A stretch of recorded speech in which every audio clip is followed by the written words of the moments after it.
I like to make a video about being observant to what's going on around you. I had a few experiences over the last year. I was working at a tutoring center last year before COVID-19 shut it down. I had a student who would often come to the classroom eating a bag of Cheetos, and I would have problems with that because I have eczema and I react badly to milk products and milk derivatives. And I would explain to him to please keep it neat.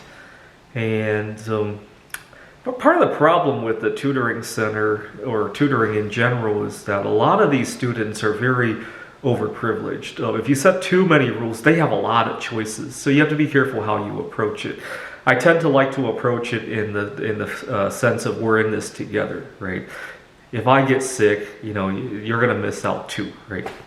Okay, so I let him have it, but I felt he was taking a loss too because I would have to, kind of practice social distancing with him. We didn't know it was called social distancing at the time, but it would obviously not be it would be a distraction for him too, right? He didn't seem to pick up on that. The funny thing is that after COVID hit and now I tutor him online, I don't see him eating during the Zoom session. And I came to surmise that, I talked to a few friends and we surmised that his mom doesn't like him eating junk food. And so he's looking for times when he gets away from his parents to eat it. He probably can't do it at school either. So he comes to the tutoring session to eat all the junk food that he likes. Whatever the case is. One thing I notice is he eats it very slowly. I mean, normally I tutor somebody like him for 90 minutes. Okay, if he's eating for 10 minutes and then he goes to wash his hands or at least put on some hand sanitizer. Okay, he lost 10 minutes where I was kind of distracted. But at least he gets 80 minutes and it's not terrible, right? But he spends 30, 40, 50 minutes eating a small bag of chips.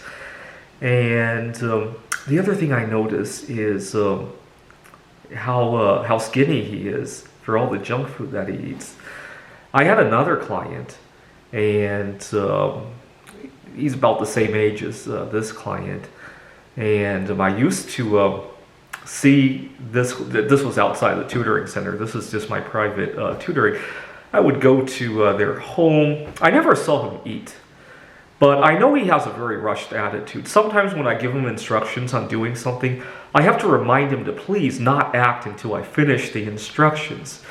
I was tutoring him computer science, and sometimes if I forget to remind him, I'll tell him, we need to do this and this. Before I can finish with all the warnings, he starts running stuff on his computer. Sometimes it causes his computer to freeze. And the other thing I notice is that he has quite a few extra pounds. And I can only imagine how he handles his eating habits, right? He's always in a rush. I've never seen him eat, but I can already see how he would eat, right? And so it became a big inspiration to slow down a little bit. And so aside from the intermittent fasting that I like to do, I always stop to ask myself, even when I'm not fasting, I stop to ask myself before grabbing something to eat if I really need to eat, right? Do I have a physical or a psychological hunger, right? I mean, I still satisfy the psychological hungers, but I make sure to ask myself that so I know exactly what I'm trying to satisfy, right? And to see if there's any other solution, and that's fine. A few weeks ago, so I'm in Missoula, Montana right now, I was at a coffee shop when by chance I happened to see somebody else who's also a tutor. She was working over the computer, over Zoom as well. And I sat there listening to how she was doing it, and I realized that I'm making a mistake. See, I often, when I tutor for, let's say it's a 1 hour or 2 hour session, I pack the session with way too many things. And sometimes I feel very drained after work sometimes. And the other problem is that the student often gets what they need And oftentimes I lose a lot of hours of work as a result, especially if it's close to summertime, close to the winter break. The kid wants to do something. I find I have a lot of trouble with those hours. Kids are always wanting to do something else. And I was listening to this girl. She was a little bit, I would say she was a little bit younger than me, doing the tutoring. And I would say in the 1 hour session that I kind of listened, she didn't realize I was listening to her because I pretended to be busy on my computer, but really I was taking it in as a little observation. I would say she covered about as much as I would in half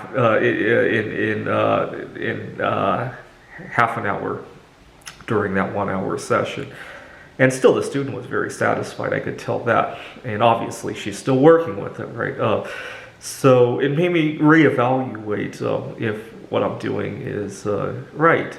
And I often leave a tutoring session very drained, even when it's over Zoom.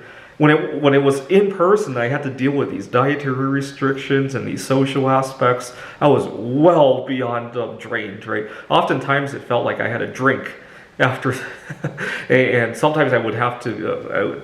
The tutoring center was in downtown Bellevue where I was working. Oftentimes after the session, I have to go out to take a walk to catch my breath before I felt comfortable driving somewhere.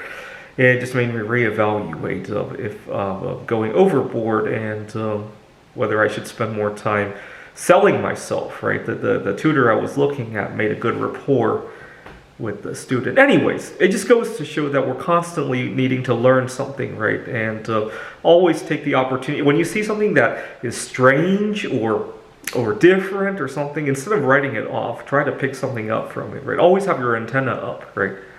Thanks for watching.